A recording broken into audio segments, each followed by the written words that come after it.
Welcome to the Doorway to Self podcast, a metaphysical container for all things mental health, all things human, and all things psychic.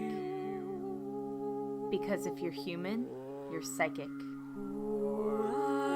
Through the power of story, the gift of psychoeducation, and shared research of the human experience, we will delve into all things metaphysics to help bring to light the truth of your being. If you're on the journey home to your golden self, this is the podcast for you. Here we go. This is the Mental Health Revolution with Leah Gerson of Doorway to Self. Hello there, my dear, and welcome to the Doorway to Self podcast. My name is Leah Gerson, and I am once again so excited to be back. I received a lot of really wonderful feedback from many of you after the last episode. I was going to say last week's episode, the last episode, and so many of you have been reaching out to me to say thank you so much for the honesty of sharing my truth and my story in the last episode about needing to take time and space, honoring the creative process, and that it had inspired many of you to stop just trying to get things out there and to actually allow for the time and space for that stuff to flow through and channel through and come through. And so I want to say thank you so much, not only for reaching out if you did so, but also for giving me the grace in this change. It feels so much more aligned and so much better. So I really am appreciative of you for that. And also a thank you to you for being in alignment with yourself if you have implemented some of those similar changes in your own life. Thank you for listening to yourself, for listening to the universe, for listening to what is being asked of you, and for stepping out of the human paradigm and into the new human paradigm. I'm really hoping that this is what this new earth is calling in, is this ability to just flow and have the space to be able to put stuff out into the world as it's being asked of us and as it's being shown to us, rather than in a way that is forced. The saying goes, and I've said this on here before, energy flows with the path of least resistance. And I don't know why we try to put things into the world when there's all of this force behind it, because force is resistance. So it kind of dampens the energy that's there anyways. I also want to give a big shout out to all of you who have reached out to me in the last several weeks with stories of your psychic experiences or experiencing your own abilities or whatever it is. I've gotten some really cool messages, like people saying that they've had clairgustant experiences and they never knew that that was actually a thing before, that psychic taste. Didn't know that that was actually a thing, and they started actually listening to it and speaking to their clients about it and being spot on about things that they were allergic to that they shouldn't have been eating, or whatever it was, things like that. So thank you so much to you if you have reached out with a story of yours, and of course I am all ears if you want to send me a message or something with a quick story. I might have to do an episode here just sharing people's stories. I would absolutely love to do that. So if you want to share your story in that episode, I would be so grateful if you would share that with me so that I can share it with the world. Destigmatizing psychic abilities. And speaking of destigmatization, of course, we are in National Mental Health Awareness Month. Welcome to May. I can't believe we're already in the second week of May. That blows my mind. And I am just so grateful to be here recording right now amidst this energy, because it is so rampant and so potent right now. We have so much more mental health stuff right now than we probably ever have before. And so what I wanted to talk about in this episode is trauma. Because as I mentioned in the very first episode of the Doorway to Self podcast, in the psychic belief system, in the psychic approach to mental illness, I believe that the root of all mental illness stems from being disconnected to the self, being disconnected from our own essence, our own purpose, our own path. And what disconnects us from that? Because when we come into this world, we are initially connected to that, and we're connected to that for a very long time until trauma happens. And trauma can be something extreme. It can be something like abuse of any sort: physical, sexual, verbal, emotional, psychic. It can also be something that most people would view as, quote, small, right? Like someone telling you that you were not allowed to play with your favorite childhood toy anymore because you're too old for that now. Or someone telling you that you were too much, or that you were too loud, or, whatever it is that made you feel small, that made you feel like you could not be yourself, you could not embody your essence in yourself. You had to disconnect in some way, shape, or form. It wasn't safe for you to be you. And so that is trauma. That is trauma. And the really, really beautiful thing about this time that we're in right now is that so many of us are given the time and space to be able to look back on that old trauma and to be able to work through it a little bit, or a lot of it. Hopefully a lot of it. Now, of course, I want to be really careful in saying that you should not be working through trauma by yourself. If you are in too fragile a place with it still. Of course, there are several incredible tools that you can use in working with it by yourself, such as movement or journaling or voice recording or meditation, things like that. But if you're wanting to do really, really deep work in this area, I definitely want to encourage you to talk to a mental health professional or to some sort of metaphysical care helper, guide, etc. And I also released a video with in collaboration with Kara McNabb. She's been doing this incredible project called the Humanity Project. It's on YouTube. You can find it if you just search the Humanity Project. And she's been interviewing practitioners who are also doing master classes through this project. And so she does, the first part is an interview and the second part is a master class of sorts.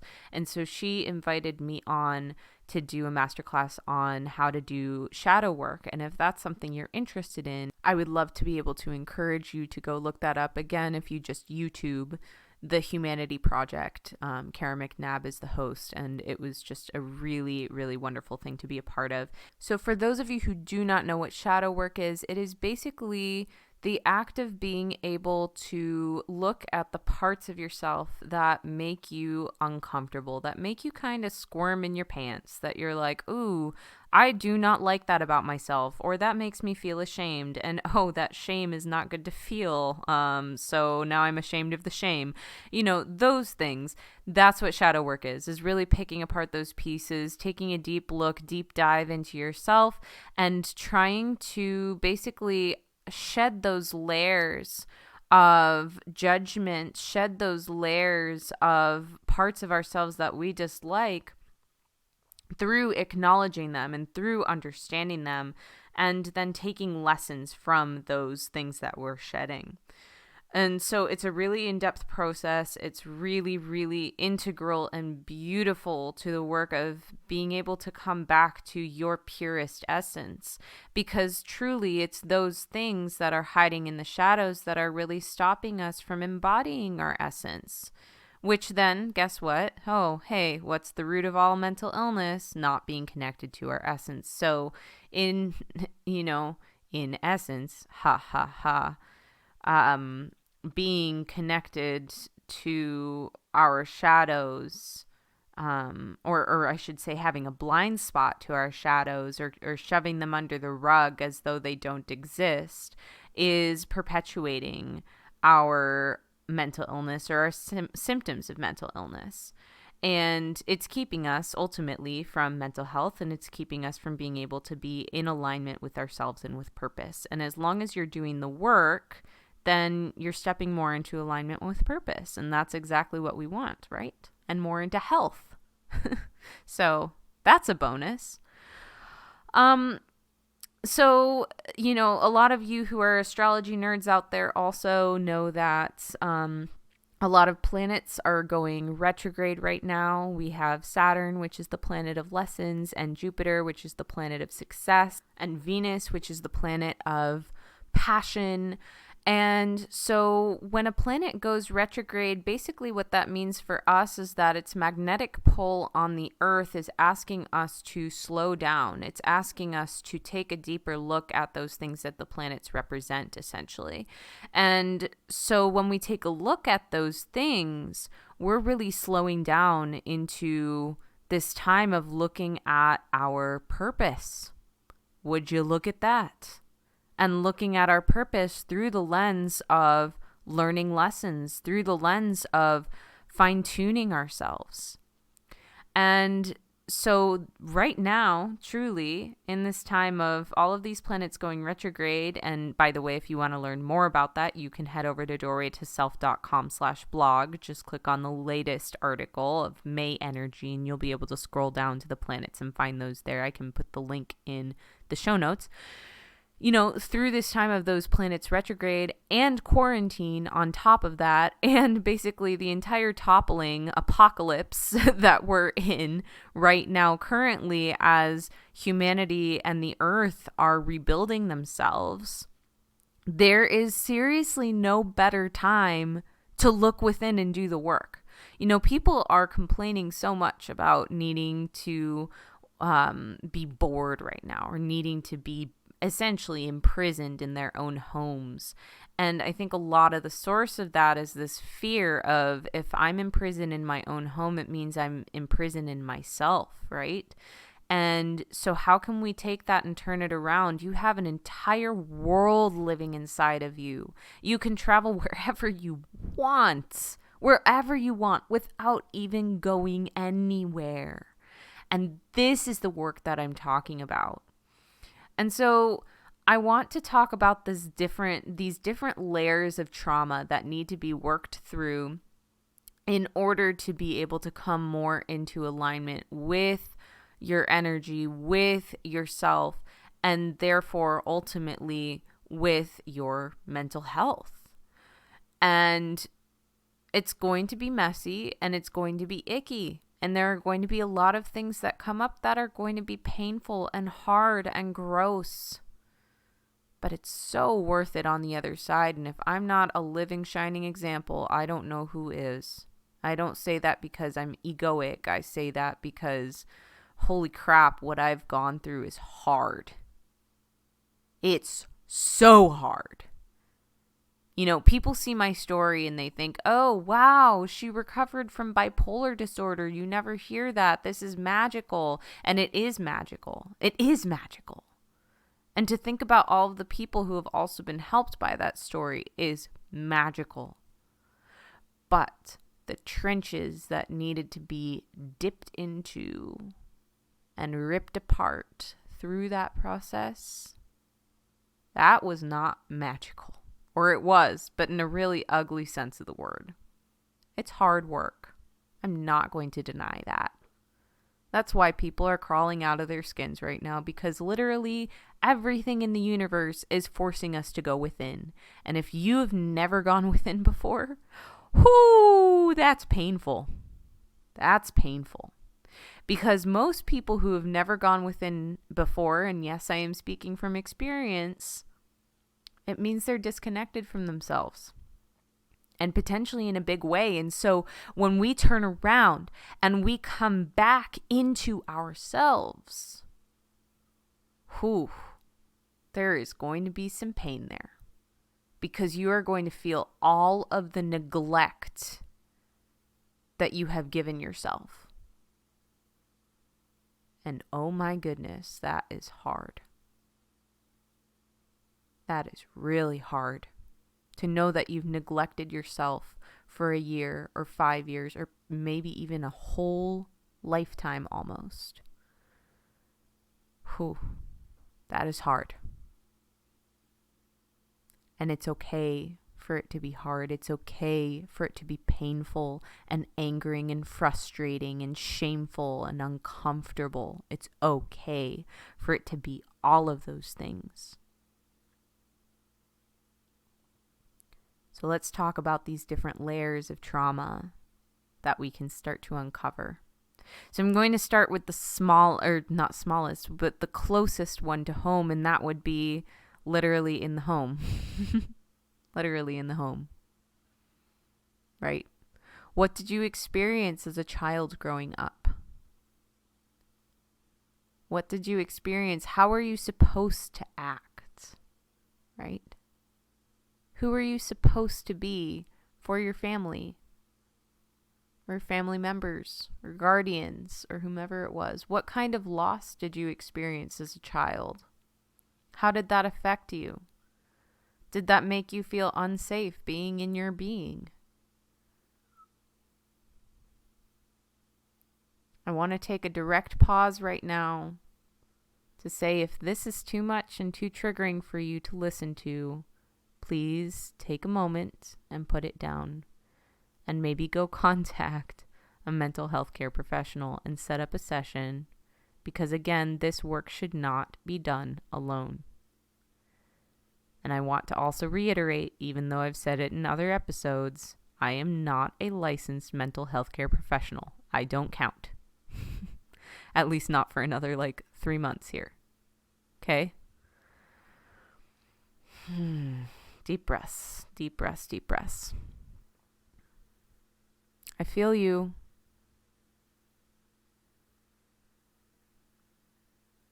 So looking at those things, like I said in the beginning of this episode, looking at those things that we need to uncover. When were you told that you were too much or too little? How did that make you feel? How did you find yourself squashing down your essence inside of you? Or letting it fly outside your head? And then looking at those pieces. So that's layer 1. Okay? Layer 2, we've got the ancestral trauma. There is something that has been studied now for the last, decade or so, maybe even more recently than that. It's called epigenetics. Epigenetics is the study of ancestral trauma. This is a scientifically studied thing. It's a psychologically studied thing.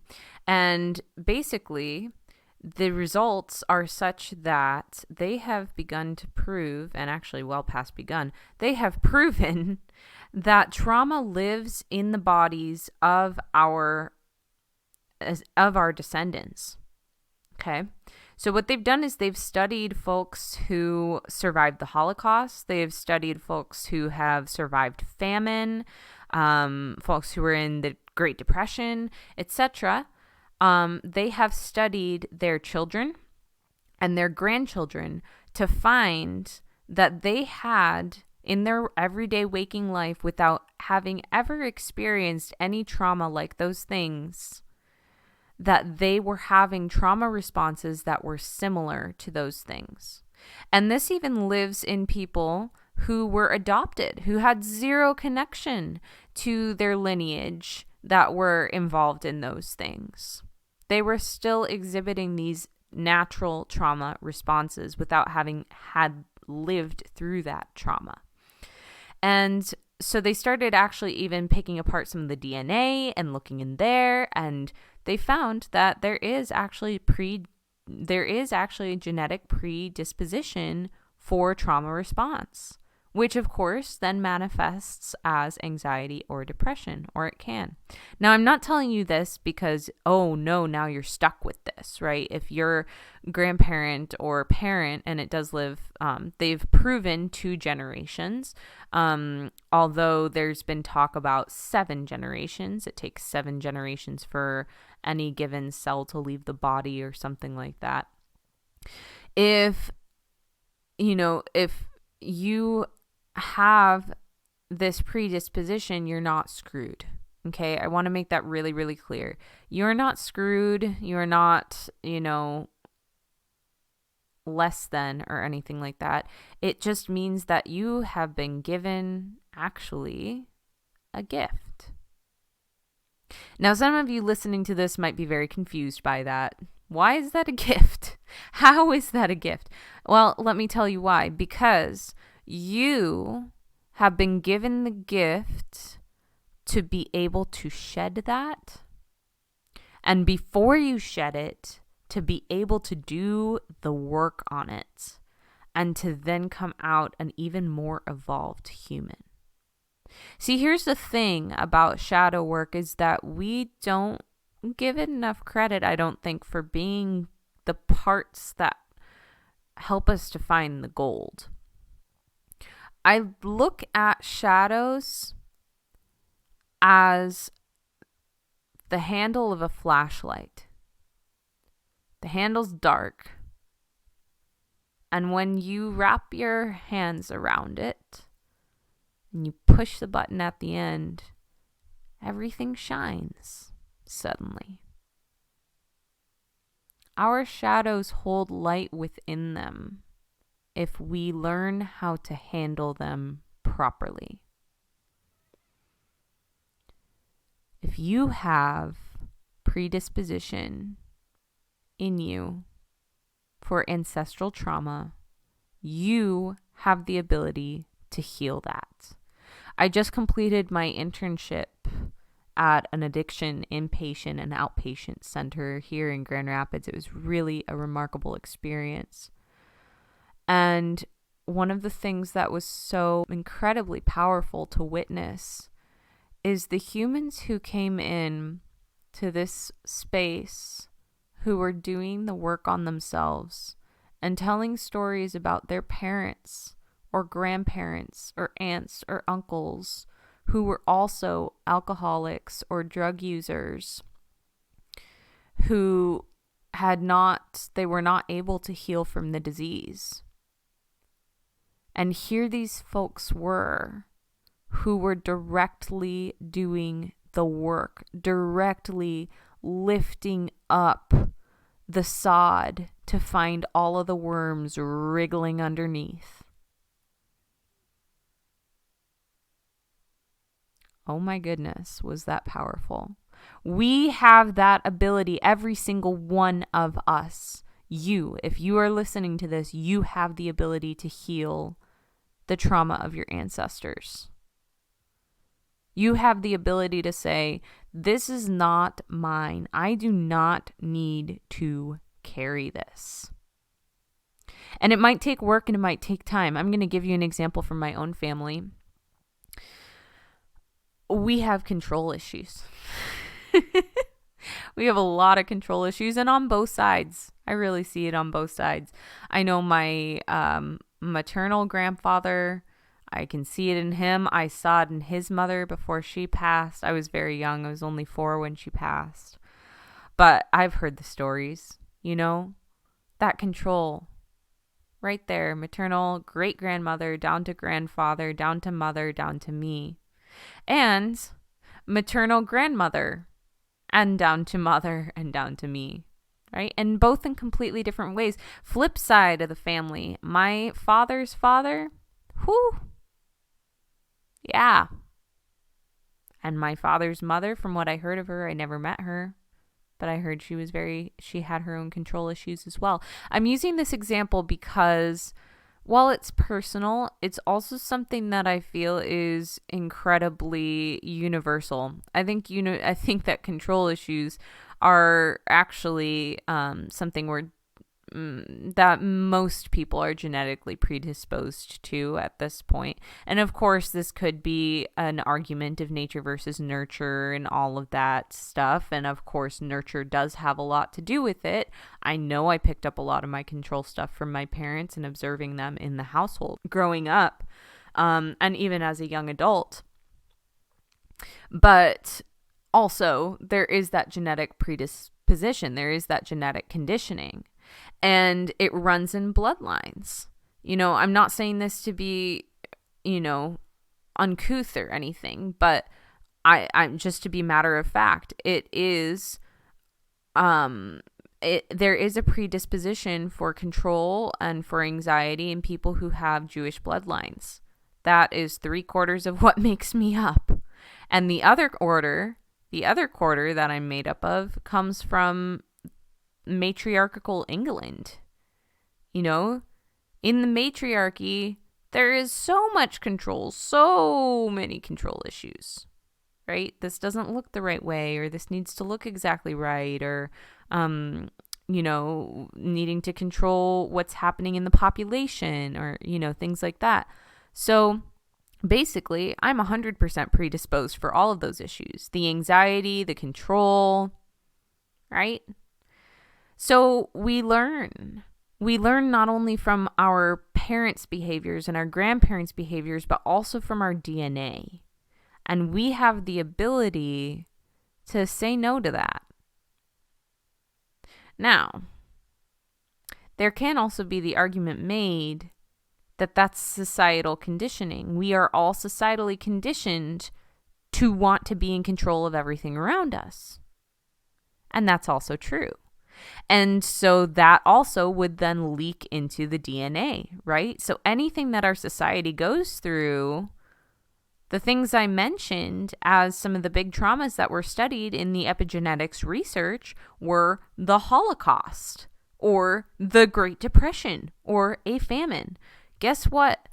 If we don't handle our crap within ourselves of how we are facing COVID-19, guess what's getting passed on to our children or our children's children if you're somebody who chooses to have kids? Yeah, exactly. Any trauma that you're experiencing during this time, if you do not clear it. And so that therein brings me to the next layer of this, is it is your job to clear your trauma in this lifetime so that you don't then pass it on. And whatever you clear in yourself automatically gets cleared in the generations after you as well, and in the generations before you. It is unbelievable to me, as I have been doing this work on control over the last years and years and years, how every bit of it that I heal for myself or let go of for myself, how it unwinds another layer for my family members. I don't have children, so I'm talking about people who came before me. I'm watching everyone do deeper work, and I'm not taking responsibility for that. I'm not going, oh, wow, this is me. That's not the point of this. It's not why I'm telling you this. I'm telling you this because it has power. It's unbelievable to me how many people stepped into our addiction treatment place and said, when I came in to get treatment, after I came in to get treatment 3 weeks ago, my daughter, who's also suffering from addiction, decided to go get treatment as well. Or my father or my uncle or whomever it is. My point is that we are all interconnected, and especially those of us who share DNA. When we heal our own DNA, when we heal our own beings, we are helping others to heal as well. We are literally unwinding the systems of webs that are holding us together in certain ways, in certain fashions, in certain forms. That is powerful. Whoa. Holy cow, is that powerful. So, that's the next layer. So, layer 1, things that are close to us, those traumas that happen in early childhood or actually throughout our lives in general that are very personal, things that people have said to us or done to us that have triggered us in some way, shape, or form to abandon ourselves. Step 2, that ancestral trauma, that stuff we had no control over, no pun intended, to begin with, that we now can take the reins back on if we choose to. If we choose to do that deeper work of unwinding all of that. Okay? Layer 3 is the societal stuff, the systemic stuff, right? So herein we're talking about systemic sexism, systemic racism, systemic religious priority, systemic gender bias. I mean, there are so many things. So depending on who you are as an individual cultural petri dish, as we all are, you're also going to have all of those things that society has handed down to you as well, saying you cannot be XYZ because that's societally incorrect, right? That is less than. That is not allowed. That is something to be ashamed of. That is something to make you feel like you cannot fully embody your essence. And then we wonder, why minorities of any status, race, religion, sex, sexuality, gender identity, whatever, have the highest rates of mental illness. If that does not spell that out for you right now, I don't know what does. I don't know what does. Okay. We've got all of those layers. Of course, if you believe in reincarnation, there are then past lives to root through as well. And that would be the next layer after that. But I'm not going to go down that rabbit hole in this episode because I feel like I gave you guys a chunk to chew on just now. Okay? So we have those 3 main layers. What's closest to you, what happened to you individually, ancestral trauma, systemic trauma. I think that's enough to start working through for now, don't you? And you might run into things that hit every single layer. So again, coming back to my control, right? I felt like I did not have control over anything in my household growing up. And I felt afraid because I felt like I didn't have control. Boom, shadow number 1. I became a control freak because of that. And also, layer 2, because it's in my bloodline. And also, layer 3, because that's what the system told me I needed to do. And also, layer 4, because there's a lot of past life crap that surrounds control issues for me as well. So I've got it all down the line. And that's what I'm saying is you might have a shadow. And this is why I'm giving you the layers here. Because it's important to work back through those layers to recognize where it lives in everything. In everything. And to heal every single one of those layers. Whether you're doing that through verbal processing with a therapist, or you're doing it through somatic work, or you're doing, I have, just this beautiful practice. I love it so, so deeply where I do movement work in the morning. And what I mean by that, I do a combination of ecstatic dance and myofascial unwinding and stretching and head banging, moshing, I don't care, whatever it is, that whichever which way my body needs to move in. And a lot of that time it's just to, get me back in my body and move things through and all of that. I kind of talked about it on the grounding episode a little bit.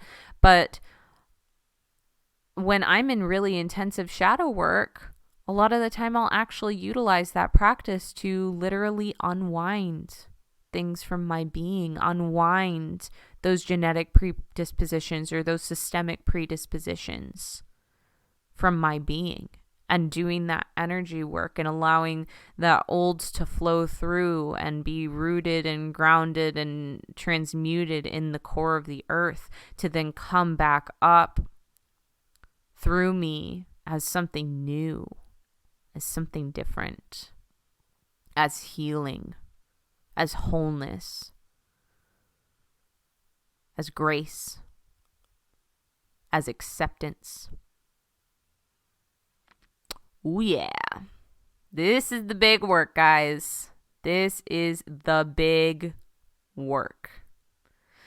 All right. I'm going to wrap up this episode now.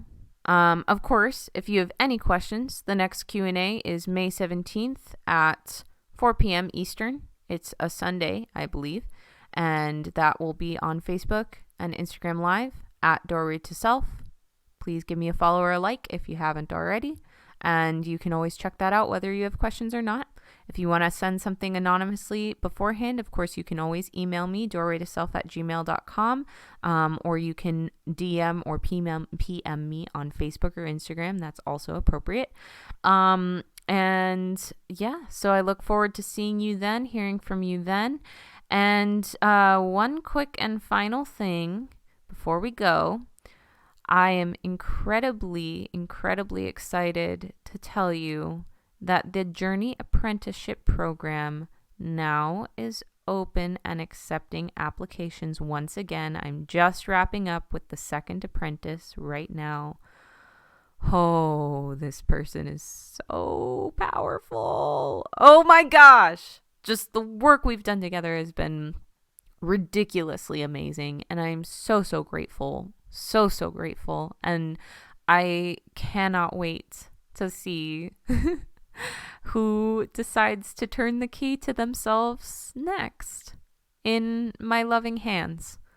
So if that's something you're interested in, doorwaytoself.com, and there's a little banner at the top that'll alert you, that'll say, the Journey Apprenticeship Program is now open. Click here to find out more, or something along those lines. And you can go there and apply. There is an application. You submit it, and then we will have a 30-minute free consultation, and just make sure we are both the right fit for each other for this program.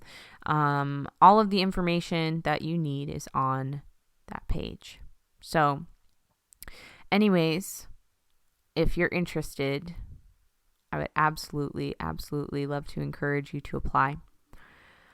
I have so much unlimited and unconditional love for every single one of you listening to this right now. Thank you so much for tuning in. I hope you have a wonderful 2 weeks. Know that you are loved. Know that you are held. And if you took nothing away from this episode, oh my goodness, I really hope you take away that you should embody every single part of your essence, because you deserve to. Because power deserves to be given to your being and not to the trauma that you have experienced. I love you. Take care of yourself. Until next time, bye-bye. Thank you so much for tuning into the Doorway to Self podcast, for helping to spread psychic education, and for being a part of the mental health revolution. I hope you have received exactly what you needed today for your personal growth, understanding, and healing. For more information on upcoming workshops, retreats, and online events, please go to doorwaytoself.com. Thank you, and have a beautiful rest